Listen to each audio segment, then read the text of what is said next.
Hola a todos, me llamo Eugenia y eso es el video curso de idioma ruso online. En este video nosotros hablaremos sobre una cosa muy importante en el idioma ruso. Esa cosa se llama la reducción de las vocales y consonantes. Sé que este vídeo es un poco difícil, pero hay que dominar bien el tema de la reducción. Eso es muy importante. En el idioma ruso, las vocales atónicas y unas consonantes se reducen, es decir, se articulan menos intenso, en algunas posiciones débiles.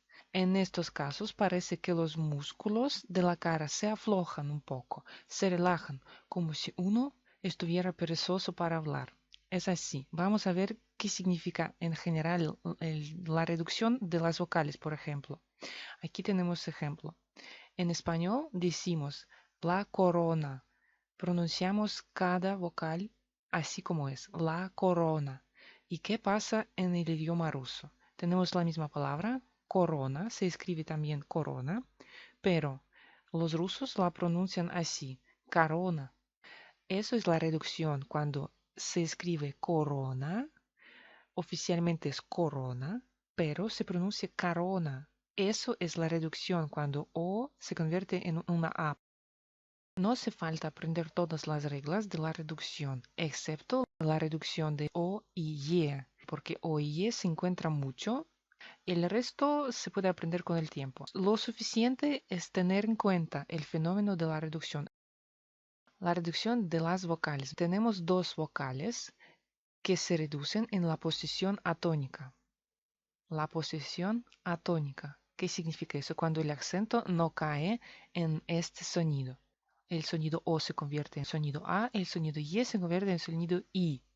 También en el idioma ruso hay otros casos de la reducción, pero no son tan importantes. De eso no vamos a hablar. Hablaremos ahora sobre y O, porque eso se encuentra muchísimo en el idioma ruso y hay que tener en cuenta. Vamos a ver.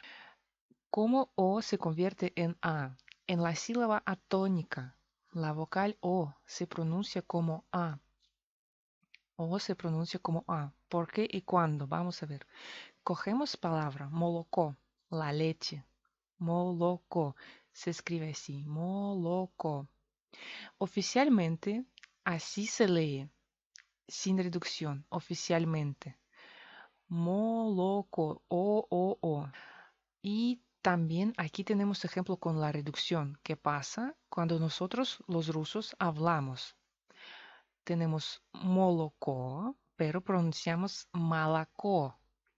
¿Por qué pronunciamos malacó? Como yo expliqué, es mucho esfuerzo para los rusos pronunciar todo bien como lo hacen españoles. Por eso los rusos pagan atención solo a las cosas tónicas. Esa es la sílaba tónica con O y O se queda O. No hay reducción. O tónica.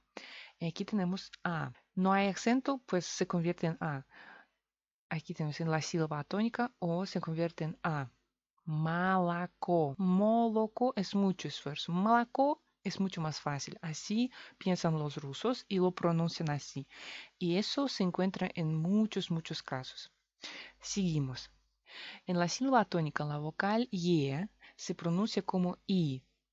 Vamos a ver. Ejemplo. Venecia en español. Venecia, Venecia. Así es oficialmente. Venecia. Y, y. Aquí tenemos Y. Pero ¿qué pasa? Una sílaba tónica y otra sílaba atónica. Y aquí tenemos sorpresa. Sílaba tónica, se queda Y. Nadie puede cambiar Y porque es tónica, tiene acento. Venecia. Y cuando Y no es tónica, se convierte en I. ¿Por qué? Porque es más fácil decir I, y los rusos lo dicen en la sílaba atónica. Y se convierte en I. Y tenemos Venecia. Venecia. Seguimos. Aquí tenemos ejemplos. Vamos a ver. Poca o atónica. Poca es eso como es oficialmente. Tiene que ser poca. Pero los rusos lo pronuncian paca, porque O es mucho esfuerzo. A es mucho más fácil. Eso significa hasta luego. Paca. Spasibo. Oficialmente, spasibo.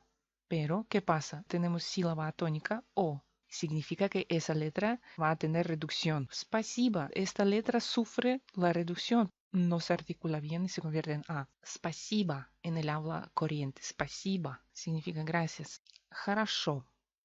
Oficialmente se lee хорошо, хорошо. Aquí tenemos dos O atónicas. ¿Y qué pasa? Sufren reducción. Хорошо. Ahora tenemos aquí dos A. ¿Por qué? Porque O es mucho esfuerzo. Хорошо es mucho más fácil. Pronunciamos хорошо. Se traduce como bien. Весело. Oficialmente se lee como весело. Pero ¿qué pasa? O atónica y atónica.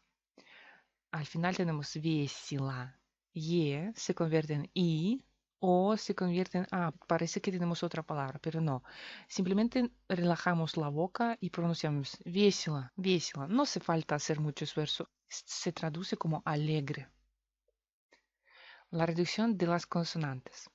Este tema es aún más difícil que la reducción de las vocales, pero también insisto que eso no hace falta aprender. Eso simplemente hay que tener en cuenta. Vamos a ver, las consonantes que tenemos aquí, las consonantes se reducen al final de la palabra. ¿Por qué? Porque están en la posición débil. Yo explico cómo piensan los rusos cuando lo pronuncian. Al final de la palabra pronunciar letra es mucho esfuerzo y al final se reduce mucho para no complicarse la vida y no articular bien. Lo articulamos menos intenso. Y también esas consonantes se reducen antes de las consonantes sordas, pero eso es mucho más complicado, simplemente hay que tener en cuenta. Vamos a ver ejemplos.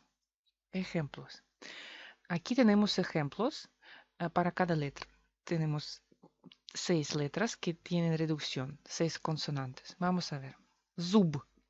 Zub al final de la palabra. Como yo dije, los rusos son perezosos en la pronunciación. Pronunciamos al final de la palabra con menos esfuerzo. ¿Y qué pasa? Que en vez de decir zub, zub, que es mucho esfuerzo, decimos zub. Así, como si fuese, estamos tan cansados que al final de la palabra ya no se puede pronunciar bien. Al final se queda, en vez de b, se queda p. Así, sin sonido, zub, zub, el diente. Ostrov, ostrov, oficialmente es ostrov. Y con reducción ostrov, ostrov. V se convierte en F. ¿Por qué? Porque ya no se pronuncia bien. Aquí también tenemos A, atónica. O sin acento. Se convierte en A. Yo también puse aquí un ejemplo para tener dos ejemplos a la vez. Y se traduce como la isla. Drug. Al final de la palabra tenemos G. Y se convierte en K. ¿Por qué? Porque no hay fuerzas para pronunciar G y lo pronunciamos como K. Vamos a ver, drug. Oficialmente es drug. Y en realidad es druk. Druk. Y se traduce como el amigo. Madrid. Madrid. Oficialmente es Madrid. Y en realidad es Madrid. Madrid. Madrid. Madrid. Muž. Muž. J, como en francés o como en portugués. J, el sonido J. Muž se convierte en sh. Por ejemplo, vamos a relajarnos un poco y nos relajamos. Muž, muž. Es verdad, se convierte en sh. Se convierte en sh y se traduce como el marido. Capriz, capriz, capriz. Al final de la palabra z se convierte en s. Capriz. Y nos relajamos y pronunciamos capriz, capriz, capriz. Así, un poco perezoso. Z es mucho esfuerzo al final de la palabra y S es mucho más fácil. Capriz, capriz. Se traduce como el capricho. Bueno, también quiero repetir que no hace falta aprender todas las reglas de la reducción. Es mucho, mucho esfuerzo y mucho cargo. Pero excepto la reducción de O y Y, las vocales O y Y, porque se encuentran mucho, eso hay que dominar más o menos. Es bueno tener en cuenta todo el fenómeno de la reducción. Eso ayuda a escuchar diálogos en Internet y todo eso, porque el fenómeno de la reducción existe, eso es una parte de idioma ruso. En este curso, en la transcripción, yo no indico la reducción. ¿Por qué? Porque uno tiene que aprender a leer bien, correctamente, oficialmente, leer las cosas. Y yo no indico reducción. Nosotros aprendemos aquí a leer. Necesitamos aprender a leer bien, leer perfecto y reducción eso va después. También hay otros casos de la reducción, asimilación de consonantes en ruso. Eso se puede aprender con el tiempo. Es verdad, en este vídeo yo puse solo ejemplos más importantes, pero también hay otros casos y nosotros no vamos a hablar de esos casos. Bueno, me despido. Muchas gracias por la atención. До свидания. Hasta luego.